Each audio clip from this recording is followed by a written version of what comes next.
तो शनिदेव भगवान की शनिवार की कथा प्रारंभ। एक बार सूर्य, चंद्रमा, मंगल, बुध, बृहस्पति, शुक्र, शनि, राहु और केतु इन 9 ग्रहों में इस बात पर झगड़ा होने लगा कि हम में से कौन बड़ा है। सभी अपने आप को बड़ा समझते थे। उन लोगों का झगड़ा काफ़ी बढ़ गया और वे किसी फैसले पर ना पहुंच सके और देव इंद्र के पास गए और उससे निवेदन किया हे देवराज, आप सब देवताओं के राजा हैं, इसलिए आप हमारा न्याय करके बतावें कि हम 9 ग्रहों में से सबसे बड़ा कौन है। ग्रहों की बात सुनकर देवराज इंद्र बुरी तरह घबरा गए और बोले, मुझ में इतनी सामर्थ्य नहीं है कि मैं किसी को छोटा और बड़ा बता सकूं।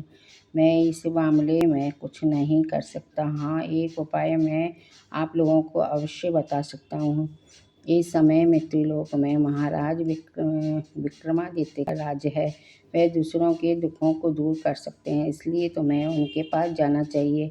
वह अवश्य तुम लोगों को दूर कर देंगे। देवराज इंद्र की बात सुनकर सभी ग्रह महाराज विक्रमादित्य के पास गए और सारा किस्सा सुनाया।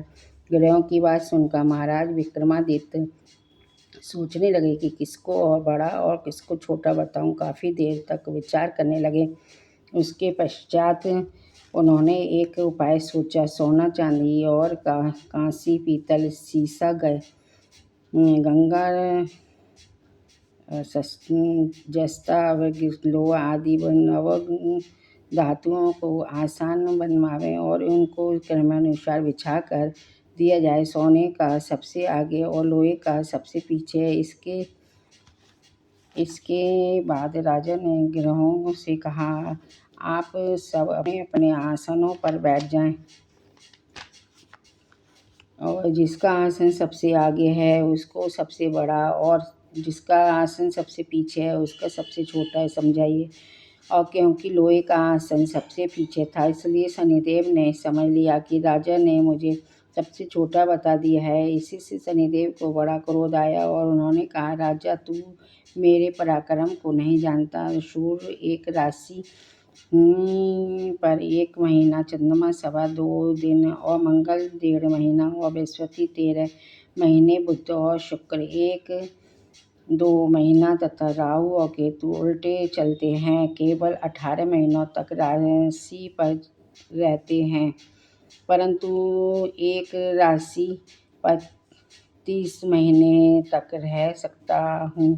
बड़े बड़े देवताओं को भी मैंने बड़ा भारी दुख दिया है। राजन, मेरी बात तनिक ध्यानपूर्वक सुनो। जब भी रामचंद्र जी महाराज पर 7.5 आई थी, उनको वनवास हो गया था और रावण पर आई तो भगवान श्री रामचंद्र जी और लक्ष्मण जी ने मेरा सेना लेकर लंका पर चढ़ाई कर दी और रावण के पूरे कुल का नाश कर दिया। इसलिए राजा, अब तू भी तनिक सावधान रहना। शनिदेव की बात सुनकर राजा विक्रमादित्य बोला, जो कुछ मेरे भाग्य में लिखा होगा सब देखा जाएगा। परंतु पश्चात अन्य ग्रह तो बड़ी प्रसन्नता के साथ शनिदेव क्रोध में भरकर महाराज विक्रमादित्य के दरबार से उठकर अपने अपने स्थान को रवाना हो गए। कुछ समय के पश्चात जब विक्रमादित्य पर 7.5 की दिशा आई तो शनिदेव घोड़े के व्यापारी का रूप धारण करके अनेक तरह की सुंदर घोड़ों के साथ महाराज विक्रमादित्य ने सुना कि मेरे नगर में घोड़ा का एक बहुत बड़ा व्यापारी आया है, तो उन्होंने अश्वपाल को अपने लिए अच्छे अच्छे घोड़े खरीदने का आदेश दिया। अश्वपाल ऐसी अच्छी नस्ल के घोड़े देखकर और उनका मूल्य सुनकर चकित रह गया। उसने